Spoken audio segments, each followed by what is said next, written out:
Bienvenue sur Africa 24 dans cette nouvelle édition de l'Africa Tonight. Voici les titres de l'actualité.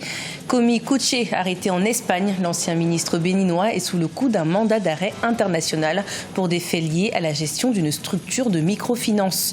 Dans l'actualité également, nous irons à la rencontre d'Alain Daniel Shekomba, le candidat numéro 6 à l'élection présidentielle en République démocratique du Congo. Le candidat indépendant a inscrit 12 engagements dans son programme afin de sortir le pays de la crise.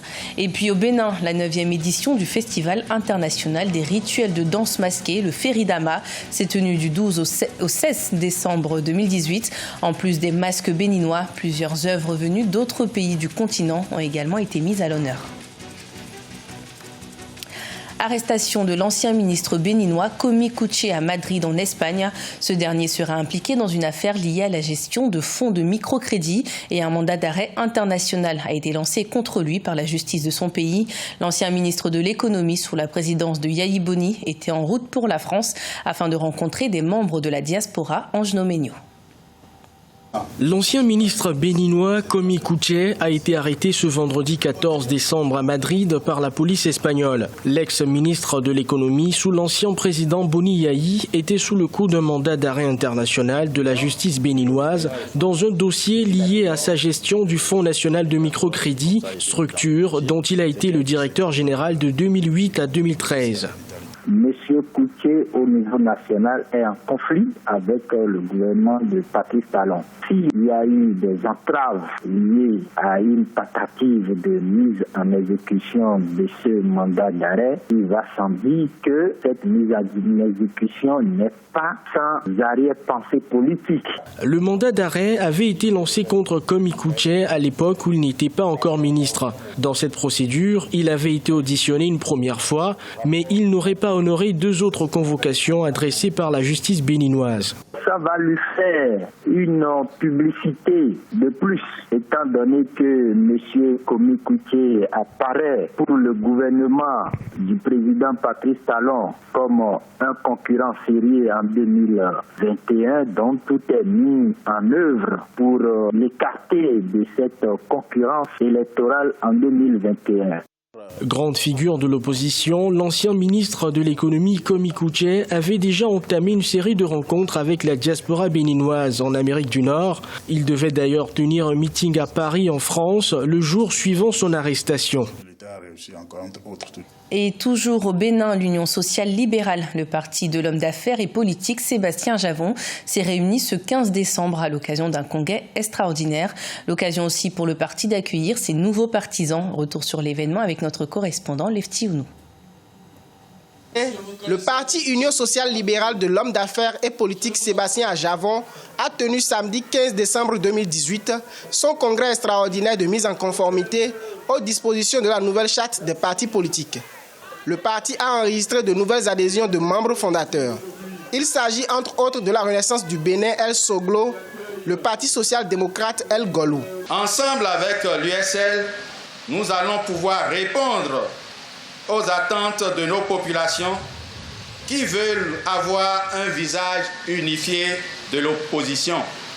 Tout sauf Talon, Michel Béa. La seule solution, c'est l'union. Le Conseil national du parti FCBE, tenu le 8 décembre 2018, a fait une proposition de porter la liste unique de l'opposition. Cependant, la question de la forme que prendra la participation de l'opposition aux échéances électorales de 2019 peine à être claire. La conformité à la loi de la République ne signifie pas que nous devons rester divisés. Le parti politique de tous ces Béninois silencieux s'appelle l'opposition. Point barre. Pour rappel, les congressistes ont recommandé l'adoption d'une seule liste de l'opposition afin d'espérer une majorité confortable aux élections législatives de mars 2019. Les tractations sont engagées dans ce sens. À moins d'une semaine de l'élection présidentielle en RD Congo, la médiatisation des candidats reste inégale, tandis que certains profitent de la tribune offerte dans les médias, d'autres battent campagne de manière plus confidentielle. C'est le cas d'Alain Daniel Shekomba, le candidat numéro 6. Il a bâti son programme sur 12 engagements visant à sortir le pays de la crise. Son portrait avec notre correspondant Jacques Amboka. C'est en termes d'engagement qu'il présente son projet de société pour les 5 prochaines années. 12 engagements qui constituent les grandes lignes de son action. Alain Daniel Shekomba est candidat indépendant à la présidentielle du 23 décembre. S'il est élu, 3 axes sont prioritaires pour ces candidats de 48 ans. La première priorité, c'est le contrôle de l'État, c'est-à-dire la stabilisation de la situation politique et militaire. La deuxième priorité, c'est l'audit général de l'État pour pouvoir évaluer qu'est-ce que nous avons comme ressources en termes de recettes. Et la troisième priorité, c'est le recensement général des Congolais. Parce qu'on ne peut pas bâtir un État si on ne contrôle pas les territoires. Candidat numéro 6 dans cette course pour le fauteuil présidentiel, il fait partie de ceux qui se sont battus sans succès contre la machine à voter. Il justifie son absence sur le terrain pendant les 3 premières semaines de campagne par la recherche de voies et moyens pour contourner les limites de la CENI.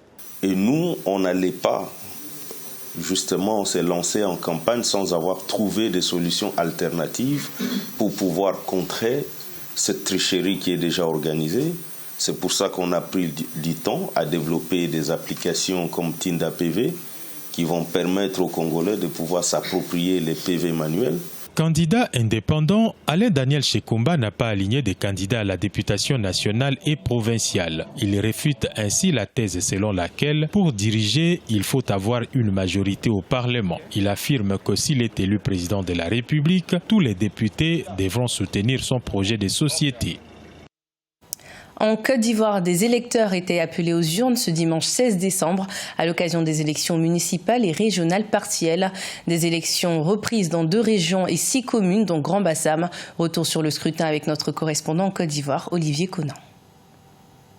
Une victoire de prestige au thème des opérations de vote dans 6 communes et 2 régions de Côte d'Ivoire ce 16 décembre. C'est ce que recherche le PDCI, Parti démocratique de Côte d'Ivoire, à Grand-Bassam, la ville balnéaire voisine d'Abidjan. Une victoire ne changera rien au fait que le RHDP, Rassemblement des oufoutistes pour la démocratie et la paix, est sorti grand vainqueur des élections municipales et régionales du 13 octobre. Le PDCI appelle néanmoins à la vigilance pour conserver son bastion. Je ferai une liste d'union pour ces élections. Une liste d'union sur laquelle il y a des militants de PDCI, sur laquelle il y a des militants du RHDR, sur laquelle il y a des militants du FPI. Le RHDP de son côté est certain que les électeurs vont confirmer la victoire de son candidat proclamé le 13 octobre à Grand-Bassam. Mais le plus important, c'est de se préparer pour l'élection présidentielle de 2020. À cet effet, il organisera le congrès constitutif du RHDP, parti unifié, le 26 janvier 2019. Dans un contexte au lendemain des élections locales qui ont montré que le RHDP est le premier parti de ce pays, le seul parti à avoir une représentativité nationale, pour donc maintenir cette dynamique. Le président du RHDP a donc décidé que nous allions vers le parti RHDP. Le 13 octobre, le RHDP avait obtenu 92 mairies et 18 conseils régionaux contre respectivement 56 pour le PDCI au terme des élections locales. Le vote de ce 16 décembre concerne les régions du Guémon et du Lot-du-Bois et les communes de Bingerville, Boko, Grand-Bassam, Lakota, Port-Boué et Rubino. Au Bénin, les masques venus de tout le continent étaient à l'honneur à l'occasion de la 9e édition du Festival international des rituels de danse masquée, le Feridama. La rencontre qui a eu lieu du 12 au 16 décembre vise à valoriser le patrimoine culturel africain. Découverte avec notre correspondant Lefty Ounou. L'esplanade du stade de l'amitié de Cotonou vibre au rythme des danses masquées africaines. Des sociétés de masques inscrites sur la liste représentative du patrimoine culturel immatériel de l'UNESCO y sont valorisées du 12 au 16 décembre 2018. Au nombre des sociétés de masques présentes figurent le masque Zaouli de la Côte d'Ivoire, le Dogon du Mali, le Guélédé, le Bourien, le Zangbetor du Bénin, les masques de feuilles du Burkina Faso, les échasses et les Gongoni du Togo. Chez nous, être sur le bois ou bien être échasse, c'est quelque chose qui est très du vaudou. Donc, nous sommes là pour présenter une séquence seulement de ce qui se fait avec les adeptes eux-mêmes. Ce rendez-vous culturel et cultuel a lieu dans le cadre de la 9e édition du Festival international des rituels de danse masquée Feridama. L'objectif visé est de promouvoir les patrimoines culturels et immatériels africains afin d'assurer et maintenir le transfert des connaissances à la nouvelle génération. C'est aussi l'occasion pour nous de leur expliquer qu'il faut conserver cette société de masques et ne pas les abandonner, ne pas les laisser à ces mauvais antiquaires. Pour rappel, le Galadé a été inscrit sur la liste de sauvegarde du patrimoine immatériel de l'humanité en 2006 et le masque Zaouli de la Côte d'Ivoire en juin 2017. De nombreux experts militent pour la transmission de ces valeurs culturelles à travers le système éducatif formel et non formel. Fin de ce journal, merci de votre fidélité. Dans un instant, une nouvelle édition de l'information sur Africa 24.